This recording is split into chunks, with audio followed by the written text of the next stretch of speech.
পশু নিজ হাতে জবাই করার চেষ্টা করুন। হুজুর, খতিব, সাহেব দিয়ে পশু কোরবানি দেওয়া ওয়াজিব নয়। নিজ হাতে পশু কোরবানি করবেন। যদি ভয় পান, সামর্থ্য না থাকে, কিংবা কোনো অন্য কোনো সমস্যা থাকে সাইকোলজিক্যাল, তাহলে সেটা ভিন্ন কথা। কিন্তু চেষ্টা করবেন নিজ হাতে কোরবানি দেওয়ার জন্য। রাসূল সাল্লাল্লাহু আলাইহি ওয়াসাল্লাম এবং সাহাবা ইকরাম নিজ হাতে কোরবানি দিয়েছেন।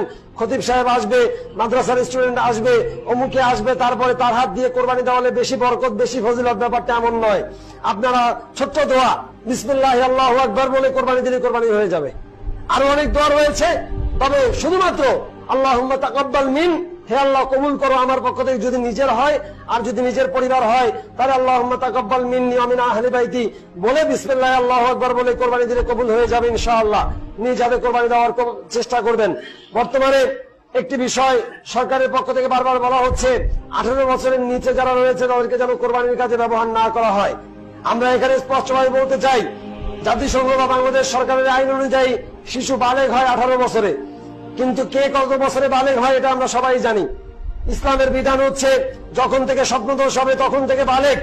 এই জন্য একটা শিশু যদি 12-13 বছর বয়সে বালেগ হয়ে যায়, তাহলে তারপর থেকেই সে বিভিন্ন কাজ যেগুলো তার শক্তি সামর্থ্যের সাথে জড়িত সেগুলো সে করতে পারে। তবে কারো যদি সাইকোলজিক্যাল কারণে কোনো সমস্যা থাকে, অর্থাৎ রক্ত দেখলে ভয় পায়, কোরবানি পশু কোরবানি দিতে গেলে তার কাঁপুনি ওঠে বা এই জাতীয় কোনো সমস্যা হয়, তাকে এই সব কাজ থেকে দূরে রাখাই শ্রেয়। তবে কোরবানির পশু যে কেউ কোরবানি দিতে পারবে ইনশাআল্লাহ, এর ব্যাপারে কোনো সমস্যা নেই। আমরা ঈদ কেন্দ্রিক মশালাগুলো বলেছি, আমরা ঈদ কেন্দ্রিক বিস্তারিত মশালা বলবো না, এগুলো প্রতি বছরই আপনারা শোনেন। আমরা শুধু একটা বিষয়ে দৃষ্টি আকর্ষণ করব, সেটা হচ্ছে ঈদের দিন মা বোনেরা যারা সামর্থ্য রয়েছে, একেবারেই সমস্যা নাই, অর্থাৎ অসুস্থ, বিছানা থেকে উঠতে পারেন না, এমন না, বাকি সবাই ঈদের মাঠে গিয়ে ঈদের সালাত আদায় করার চেষ্টা করবেন। 12 তাকবীরের সালাত আমরা আদায় করব, এবং সাথে সাথে ঈদের আগে কেউ কোরবানি দিলে সে কোরবানি জায়েজ হবে না।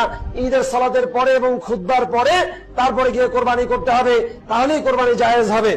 এরপরে আরেকটি বিষয়, সেটা হচ্ছে ঈদ উল ফিতর মানে হচ্ছে, ঈদ উল আজহা মানে হচ্ছে একটি কোরআন এবং সুন্নাহ মোতাবেক আনন্দ উৎসব। এই ঈদ উল আজহাকে কেন্দ্র করে গান, বাদ্য, বাজনা, সিনেমা মুক্তি পায় আমাদের দেশে। ঈদ উপলক্ষে সিনেমা মুক্তি পায়। এর মানে কি? এর মানে হচ্ছে এই যে বিভিন্ন, আমি অফিস থেকে কালকে আসার পথেও দেখলাম সুবাস্তুতে এবং বিভিন্ন মার্কেটে সাজিয়ে লাইট লাগিয়ে, লাইটিং করে, গান, বাদ্য, বাজনা দিয়ে ঈদের মার্কেটিং শুরু হয়েছে। তাহলে এটা কি মুসলমানের ঈদ? একটু কমন সেন্স দিয়ে আমাদের চিন্তা করা উচিত। এটা কি মুসলমানের ঈদ? মুসলমানের ঈদ কখনো গান, বাদ্য, বাজনা, অশ্লীল নাটক, সিনেমা দিয়ে উদযাপন হতে পারে না। আমরা অবশ্যই সকল ধরনের শরিয়া বর্জিত আমল ঈদ উল আজহায় উদযাপন আমরা বন্ধ করব এবং আমরা বর্জন করব। আল্লাহ আমাদের সবাইকে ঈদ উল আজহা সঠিকভাবে উদযাপন করা এবং কোরবানিকে সঠিকভাবে দেওয়ার তৌফিক দান করুন, আমিন।